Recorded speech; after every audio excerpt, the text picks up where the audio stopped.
Құрметті білім алушылар, бүгінгі дәрісіміздің тақырыбы жазық қазбаларда жүргізу технологиясы, тиімділік пен қауіпсіздікке арналған заманауи тәсілдер. Кіріспе: жазық қазбалардың маңызы. Жазық қазбалар пайдалы қазбаларды жер бетінен тікелей алуға мүмкіндік беретін тау-кен өндірісінің маңызды әдісі. Бұл әдіс үлкен көлемдегі материалдарды өңдеуге және экономикалық тиімділікке қол жеткізуге мүмкіндік береді. Ол өнеркәсіптің әртүрлі салалары үшін шикізатпен қамтамасыз ете отырып, әлемдік экономикада шешуші рөл атқарады. Геологиялық барлау және дайындық жұмыстары. Кез келген қазба жұмысының негізі мұқият геологиялық барлау. Бұл кезеңде пайдалы қазбалардың орналасуы, көлемі мен сапасы анықталады.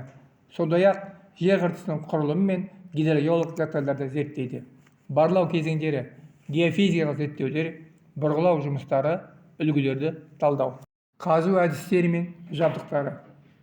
Жазық қазбаларда тиімділік пен өнімділікті қамтамасыз ету үшін заманауи қазу әдістері мен қуатты жабдықтар қолданылады. Бірінші, экскаваторлар. Көп тонналы тау жұмыстарын қазу және түйу үшін қолданылады. Белдік транспортерлер. Қазылған материалдар ұзақ қашықтық тасымалдауға арналған. Бұрғылау қондырғылары. Жыныстарды қопару үшін жарылғыштарды орнату мақсатында қолданылады. Қазбаны бекіту және қауіпсіздік шаралары. Қауіпсіздік басты назарда. Жазық қазбалардағы жұмыстардың қауіпсіздігін қамтамасыз ету өте маңызды. Жұмыс процесінде орын алатын ықтимал қауіптерді азайту үшін қатаң ережелер мен технологиялар қолданылады. Тік қабырғаларды бекіту, жұмыс орнының тұрақты мониторингі, қауіпсіздік техникасын ережелерін сақтау. Желдету жүйелері және газды басқару. Жазық қазбалардағы жұмысшылардың денсаулығы мен қауіпсіздігін қамтамасыз ету үшін тиімді желдету жүйелері мен газды басқару маңызды. Бұл жүйе жұмыс аймағына таза ауа жеткізіп, шаңды, улы газдарды және шамадан тыс жылуды шығарады. Суды бұру және су басқан жағдайлардағы шаралар. Суды басқару жазық қазбалар жұмысының ажырамас бөлігі болып табылады. Жер асты суларының және жауын-шашынның жиналуы қазба жұмыстарында кедергі келтіріп, қауіпсіздікке қатер төнуі мүмкін. Алдын алу шаралары: су өтпейтін тосқауылдар орнату және гидрогеологиялық жағдайларды бақылау. Тиімді су бұру, сорғы станциялары мен дренаж жүйелері арқылы суды үздіксіз шығару. Жазық қазбаларды пайдалану және оңтайландыру.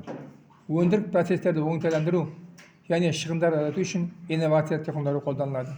Бірінші, процесті оңтайландыру. Ресурстарды тиімді пайдалану және қалдықтарды азайту. Деректерді талдау, үздіксіз мониторинг және деректерді талдау арқылы шешім қабылдау. Автоматтандыру. Жұмыс процестерін автоматтандыру арқылы өнімділікті арттыру. Қоршаған ортаны қорғау және қалпына келтіру. Тау-кен өндірісі қоршаған ортаға айтарлықтай әсер етеді. Сондықтан экологиялық тұрақтылықты қамтамасыз ету үшін қатаң шаралар қабылданады. Бірінші, биологиялық әртүрлілікті сақтау, экожүйелерді қорғау және олардың қалпына келуін жағдай жасау. Екінші, қалдықтарды басқару, қалдықтарды азайту және қайта өңдеу. Үшінші, жерді қалпына келтіру, жұмыс аяқталғаннан кейін жерді бастапқыға қалпына келтіру немесе жаңа мақсатта пайдалану. Қорытынды және келешек даму бағыттары.